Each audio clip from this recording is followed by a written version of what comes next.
자, 이제 3.4절에 상속에 관한 말씀을 드리도록 하겠습니다. inheritance, 그죠? 상속, inheritance. 상속 관계의 클래스들은 계층 구조를 가질 수 있다. 구성할 수 있다. 자, 상속이라는 개념이 바로 무엇일까요? 자, 이런 이제 아까 객체는 클래스로부터 탄생을 한다, 이거죠. 그러한 클래스들이 서로 계층 구조를 가진다. 상속을 받는다, 이 뜻입니다. 이런 식으로 상속을 받게 되어 있다. 하위 계층의 클래스는, 자, 보세요. 상속의 개념이 뭔가? 하위 계층의 클래스는 상위 계층의 모든 요소를 상속받습니다. 추가적으로 필요로 되는 새로운 자료 구조와 메소드를 더 가져요. 하위 클래스는. 만약에 상위 클래스가 데이터가 10개고 메소드가 10개예요. 자, 하위 클래스에서 상속받았어요. 그냥 상속만 받고 끝났다 그러면 똑같은 클래스죠, 사실은. 그죠? 그런데 얘는 이걸 상속받고 지가 추가적으로 하나를 더 가지고 있다는 얘기예요. 그죠? 그렇게 되면 얘는 몇 개를 가진 거예요? 얘 10개 플러스 지가 하나씩 더 가지고 있으니까 11개를 가진 형태가 되는 거죠. 그러면 이 클래스에는 사실은 이놈이 가지고 있는 10개의 메소드가 그대로 또 있습니까? 없죠? 그죠? 다만 이 클래스의 아버지는 얘다. 아버지를 얘다 그러면 안 되는데 이 클래스의 아버지는 이 클래스다 라는 것만 지정만 돼 있으면 되는 거예요. 그래서 하위 클래스는 상위 클래스의 개념을 확장한 개념이 됩니다. 결국에는 뭐예요? 아빠 클래스, 아들 클래스가 있으면 항상 아들은 아빠보다 뭔가를 더 가지고 있어야 돼. 더 안 가지고 있으면 똑같은 클래스죠. 그죠? 그래서 이러한 상속의 개념을 이용해서 소프트웨어의 재사용을 지원해요. 그건 또 무슨 말이에요? 이놈은 이것으로부터 객체가 생성될 수 있죠. 그래서 이렇게 막 쓰여요. 쓰이다가 요 아래 클래스, 아들 클래스에서 또 객체가 생성돼요. 그럼 이 객체는 이 객체와 비교하면 이 객체가 가지고 있는 기능을 다 가지고 있죠. 그러면 이 객체가 가지고 있는 게 100이라면 얘는 그 100에다가 10개를 더해서 110을 가지고 있어. 상속받았으니까. 그러면 나머지 100은 뭐예요? 110 중에 100은 사실은 여기에 있는 걸 갖다 쓰는 거예요. 재사용된 거예요. 그죠? 이해되셨나요? 다시 한번 설명하면, 자, 아빠 클래스가 100이라는 걸 가지고 있어. 아들 클래스가 뭘 가지고 있어? 100 플러스 10에서 10가지를 더 가지고 있어요. 그래서 110을 가지고 있어요. 이건 클래스입니다. 이것도 클래스고. 자, 객체 생성 뿅 됐어요. 객체가 뿅 생성됐어요. 그럼 여기서 생성된 객체는 당연히 이놈이 가지고 있는 걸 가지고 있겠죠. 그럼 얘는 100이라는 걸 가지고 있어요. 얘는 110이라는 걸 가지고 있어요. 그런데 이 실제 110 가지고 있는 110 중에 100은 누구 거예요? 이 클래스에서 제공되는 거잖아요. 재사용된 거잖아요. 그죠? 이러한 개념이 있다는 얘기죠. 코드가 얼마나 줄어들겠습니까? 예를 들어서 이러한 예를 한번 보도록 하자. 자, 상속의 개념은 굉장히 중요한 개념이에요. 아까 앞에서 봤던 학생 클래스예요. 그 클래스 이름을 내가 바꿨어요. 학생 하이. 클래스 이름, 성별, 학과, 학년, 속성, 자료구조, 수강 신청, 시험 보기, 성적 조회, 메소드예요. 자, 새로운 클래스를 하나 만들었어요. 학생 로우. 그래놓고 이 학생은 컨닝을 참 잘해. 그래서 이 학생은 컨닝 횟수를 추가했어요. 그리고 컨닝 하기라는 기능이 있어. 그러면 이름, 성별, 학과, 학년을 또 여기다 정의를 해야 되느냐 하는 거예요. 정의하지 않습니다. 다만 학생 로우 클래스의 아버지 클래스는 학생 하이다라는 사실만 표시만 하면 돼요. 그러면 사실은 이것은 사실은 안 가지고 있지만 가지고 있는 거하고 똑같다는 얘기예요. 그죠? 이것도 역시 마찬가지예요. 메소드도. 그렇게 되면 실제 이 클래스에 있는 데이터는 뭐예요? 클래스 이름하고 아버지 클래스하고 아버지 클래스 지정된 이름하고 컨닝 횟수하고 컨닝 하기만 가지고 있는 거예요. 그럼에도 불구하고 이 클래스로부터 생성된 객체가 학생 20이라는 객체를 생성했어요. 그럼 학생 20점 성적 조회 할 수 있어요? 없어요? 할 수 있죠? 왜? 성적 조회라는 메소드를 상속받아 버렸으니까 이것으로부터 생성된 객체는 그 메소드를 바로 사용할 수 있는 거예요. 그죠? 자, 이렇게 객체 지향의 개념에서 클래스들이 상속이 된다면 어떤 하나의 클래스로부터 생성된 객체가 이 클래스가 10줄밖에 안 돼. 생성된 객체를 보고 아유, 지가 10줄밖에 안 되는데 무슨 기능이 있을까? 그렇게 생각하면 큰 오산이죠. 항상 조상을 잘 따져야 돼요. 이 조상 클래스가 있고 이 조상이 또 있다고.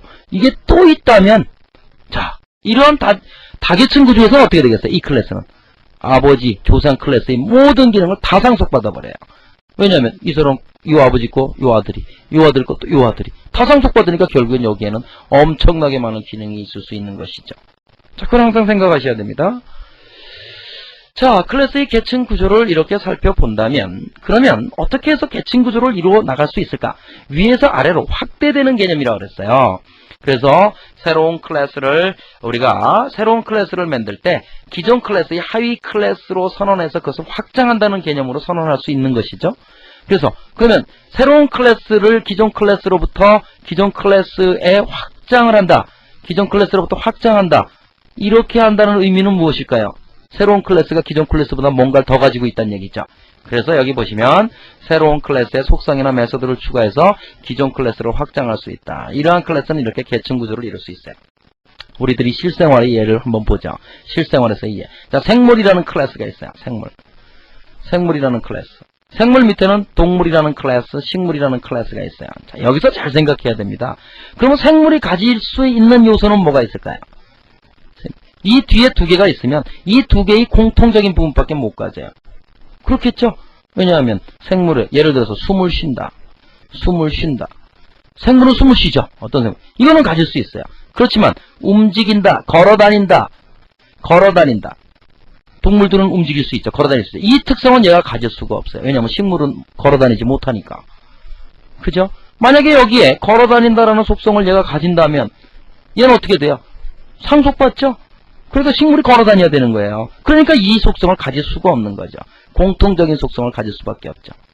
자, 이렇게 나눠졌어요. 그럼 숨을 쉰다는 식물도 숨을 쉬고 동물도 숨을 쉬니까 여기에 한 번만 선언돼 있고 이놈들은 상속만 받으면 숨을 쉰다라는 사실을 안 가지고 있어도 숨을 쉬는 거예요. 동물이 있죠. 생물 밑에. 동물에는 새, 포유류, 물고기, 양서류 이렇게 돼 있어요.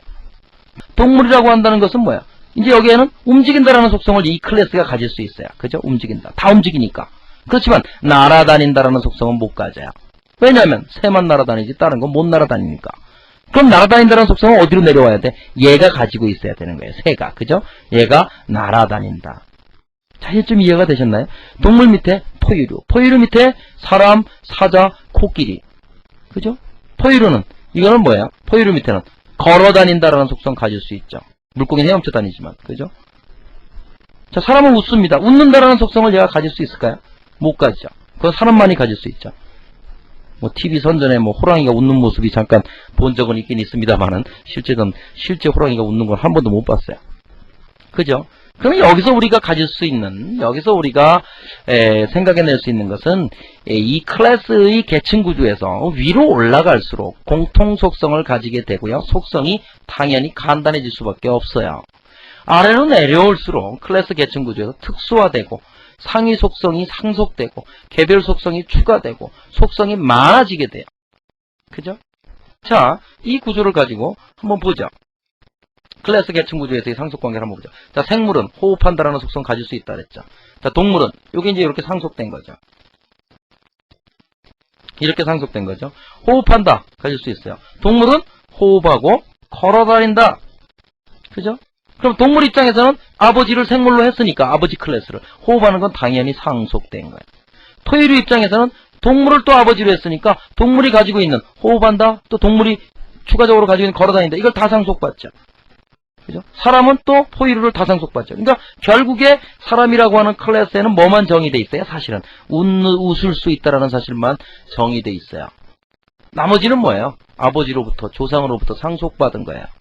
그죠? 그런데 사람 클래스로부터 생성된 객체는 뭐를 할 수 있어요? 호흡도 하고 걸어도 다니고 젖으로 양육하고 웃는다.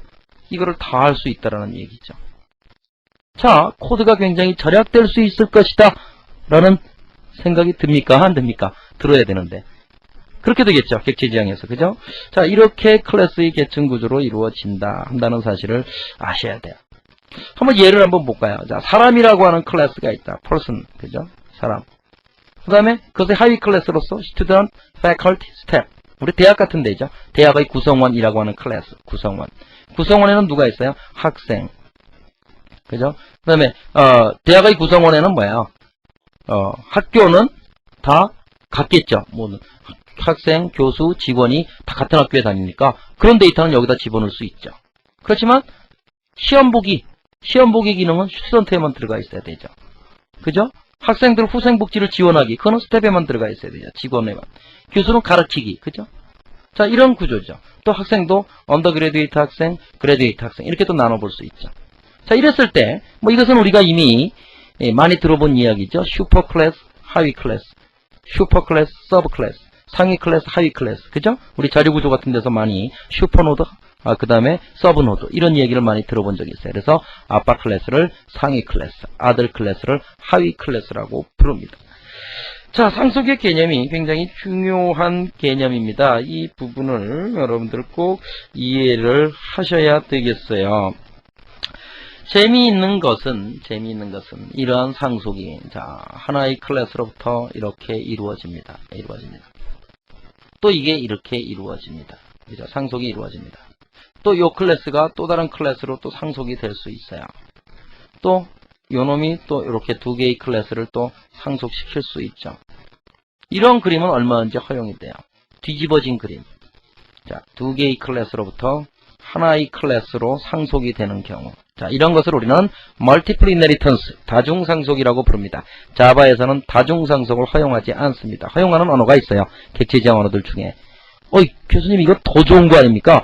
두 개의 클래스의 기능을 다 아들이 받으니까 이 클래스는 기능이 더 막강해지는 거 아니냐. 이런 개념으로 생각을 해볼 수가 있는데, 이제 이렇게 되면 복잡한 문제가 많이 발생을 합니다.